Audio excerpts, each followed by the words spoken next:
Hello everyone, welcome back to my channel. If you're new here, my name is Ihoma. So today we're continuing from where we stopped. Today I get to tell my fibroid story, the story of my fibroid journey, or the story of my journey with fibroid for over half a decade. And today's video, we have a special sponsor. These people have been sponsoring this video since, so but I don't know. Cuisine Supreme. We decided to announce that we are the sponsors of this video, so that those of you who think we are still not feeling fine will realize that we are back. Yeah, so your sister is back on the horse and she's riding very hard and fast. We are very back, although we never stopped sha. Even while I wasn't feeling fine, I still got to do some things. I even did like a marathon, multiple cakes one weekend like that. That was, I think, second week of July. I'll put a video of the cakes. I didn't even have any energy or any blood or any strength, barely any blood in my system when I did that cake. Yeah, so apart from the things we have on our brochure, we have a lot of things on our brochure, but apart from that, we are your private chefs. Just holler at us, whatever you want, we'll make it happen. We solve your food problems. Any problem you're having with food, just call on us.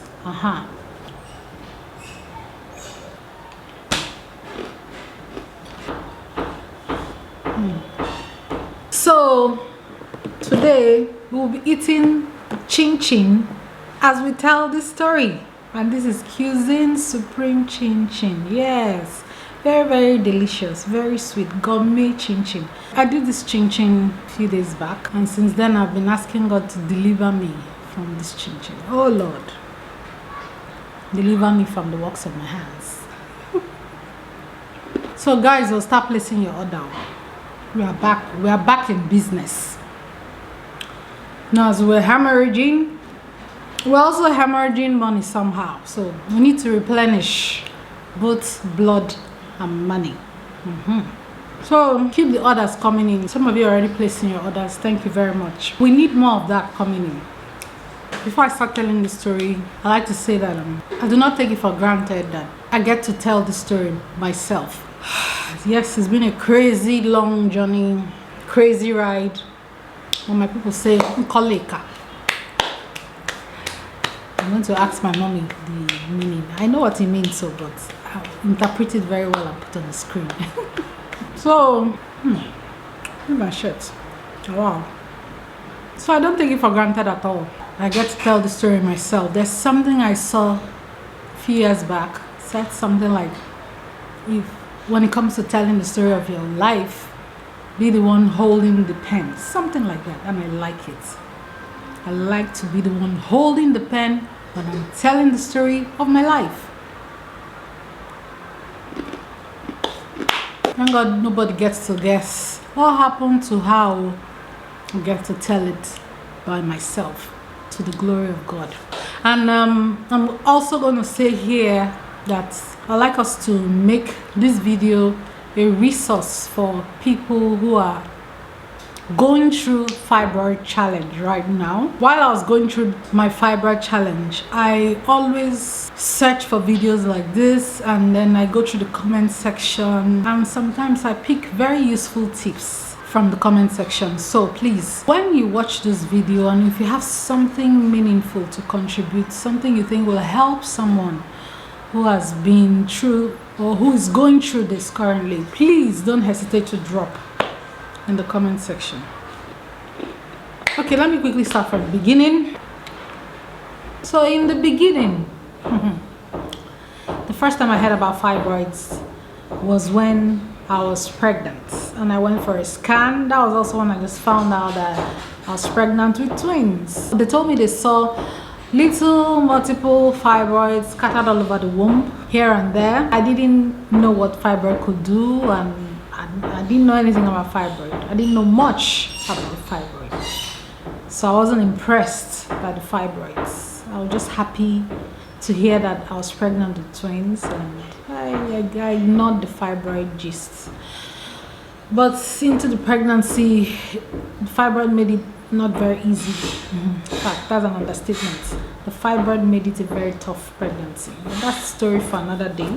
So after the pregnancy, that was the end. I didn't have any problem with fibroids again. I didn't have any problem with my menstrual cycle. Everything was just fine and dandy. I didn't even remember I had fibroids, except when I look at my stomach and I see how big it is. I'm like, okay, maybe because of the fibroids. So when I was 35 years old, 35 years old, that was when, that's 3 years after this pregnancy with fibroids.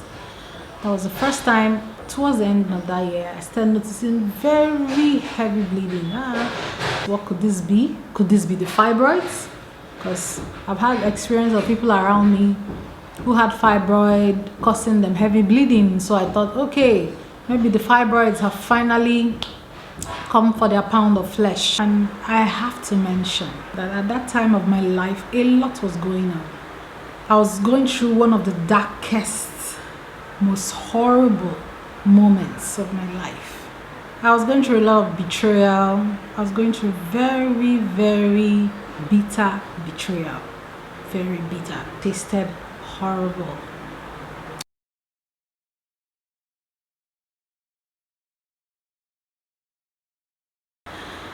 So I know that there's a connection between that bleeding that started at that time of my life and what I was going through.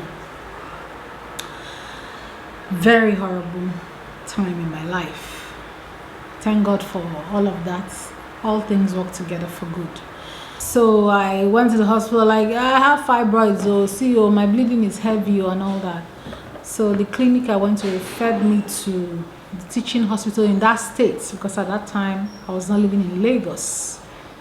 So I got to that teaching hospital. One professor, gynecologist, said, looking at me, pressing my stomach and all that, said, "Madam, are you sure you have fibroids?" I said, "I have fibroids." They showed me in the scan when I was pregnant. Touch, said, "I can't feel anything here." He called all the other doctors. You know how teaching hospitals are. They are always loaded with doctors. They are not in short supply. They just came pressing. "Madam, there's no fibroids." Anyway, they gave me a bed. They admitted me.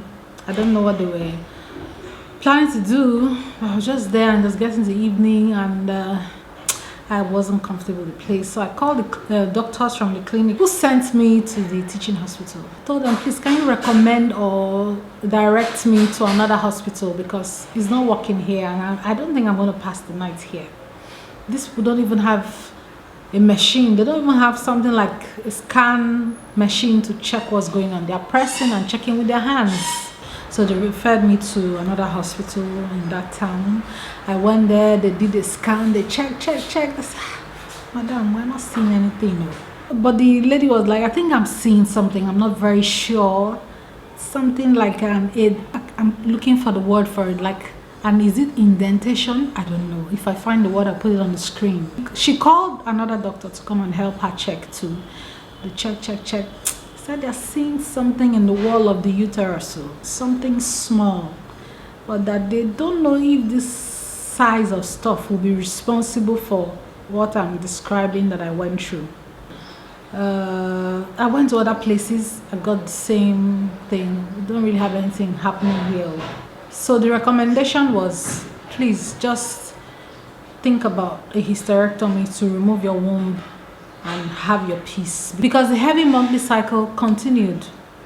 I asked the doctor, "So if it's not fibroid that is in my stomach, why is my stomach this big?" He said, "It's fat. See," showed me the scan. "There's nothing happening here. There's nothing. All these things are saying is fat." So I made up my mind to go on a diet because of the fats. Since this is fat, let's clear out the fats now. And I noticed that as I went on the diet, it also improved the bleeding. Yeah. Tremendously. So I just thought, oh, that's true. There could be alternatives to this thing, and besides, who wants to have an open surgery? It wasn't something I wanted to do again after the last one I had. Another thing was that the people I know who have died from womb-related surgeries were more than those who survived, and that ratio was not good enough for me. So It wasn't something that I was looking forward to doing. I wanted to make sure that it was my last option, you know, before I say, okay, this is what I'm going to do. Because before setting out for something that is a life and death issue, 50-50 chances, when you have children, you have to really think, because okay, have you decided who will take care of them in case you don't make it? You got to think about all that. If you are somebody who likes to be practical too, those thoughts will cross your mind, and your passwords and all those things. Who are you going to hand them over to? Because it's possible that you will not make it. Yeah, the people who went and didn't make it, are you better than them in any way? And unfortunately, most times when I make up my mind for these surgeries, I hear that somebody I know just died from one womb-related surgery, fibroid or the other. Even when I just thought, okay, there's this logic I had. Hysterectomy should be one of the safest. Kukuma removed the womb. What could be safer? Next thing I heard that somebody had died from hysterectomy. And the person was affluent, and it was a very expensive, well-equipped hospital. So it had nothing to do with lack of money or lack of expertise. No. That was a very discouraging and frightening moment. So I went to check if there are alternatives, because I know that people give testimonies of how one herb or one supplement or one thing helped them to overcome all of these tumors and cancers and stuff. So I believed in my heart that we could make that happen this time. So I started searching. I did a lot of research, bought a lot of stuff. Sometimes I see improvement. Sometimes it's like the thing has even been eliminated completely. In fact, I gave testimony in church self at some point. There were months that it looked like everything was back to normal. I was fine. Then after a while, to be like we're back to square one.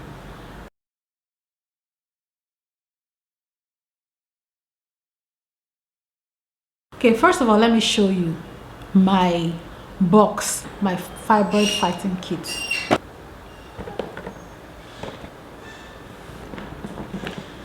So these are not all the things I use. There are so many supplements along the way. Oh my God, so many supplements, expensive supplements. Some seem to work, some didn't work at all. Then of course, pantry items, things you can find in the kitchen that I always buy, and other things in addition. Top among the list, apple cider vinegar. This one, if you see, I've not even opened it, if you look very well. Yeah, the protective cap is still there. The protective whatever is still there. Because I still have one that has not finished, but I bought this one because I know one here say finish and not get another one. Then this one, I always have this one. I've shown this to you guys before. My blackstrap molasses, honey. This one is raspberry leaf. It's empty now, but I always keep the packets in case I want to send someone to buy, so that you will not tell me you didn't see it. I'll just give you the pack. They can go find them. Coconut oil. This one is Vitex fruit. Milk thistle. Green tea. I always have green tea. Then have ginger, garlic, tranexamic acid. That's the Igbo, the ones for what we call orthodox drugs. Iron tablets. Ferroglobin, but I didn't take this for long because a doctor advised me, one of the gynecologists I saw advised me not to take anything that had folic acid, because folic acid promotes tumors or feeds tumors, something like that. So that's why I still have this here.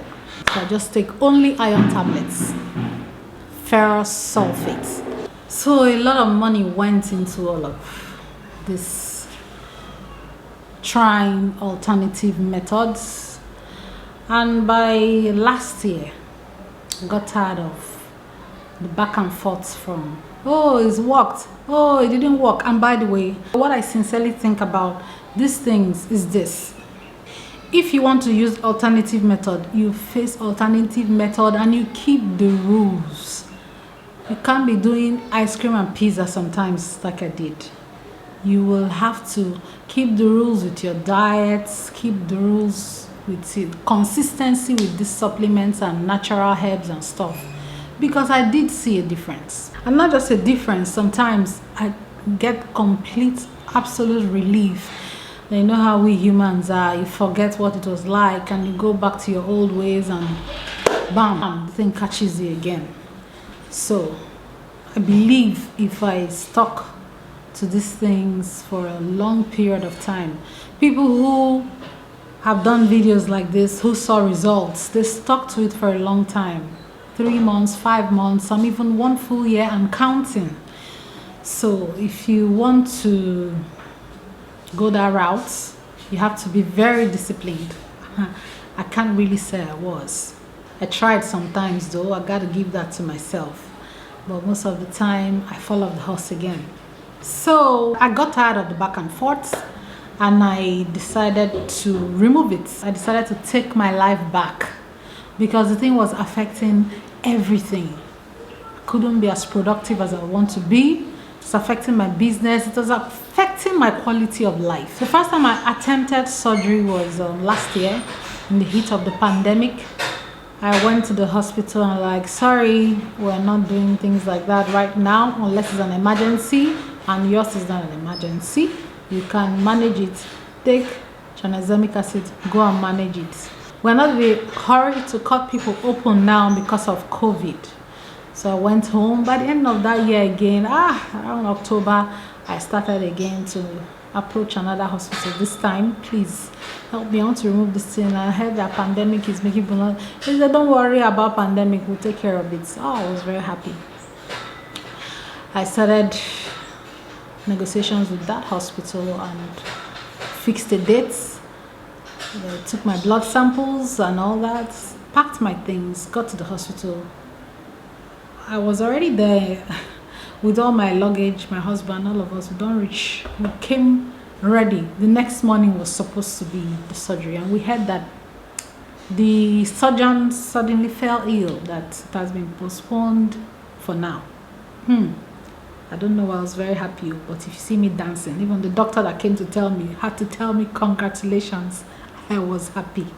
Somehow, the bleeding surfaces anytime we fix a date for the surgery. I don't know why.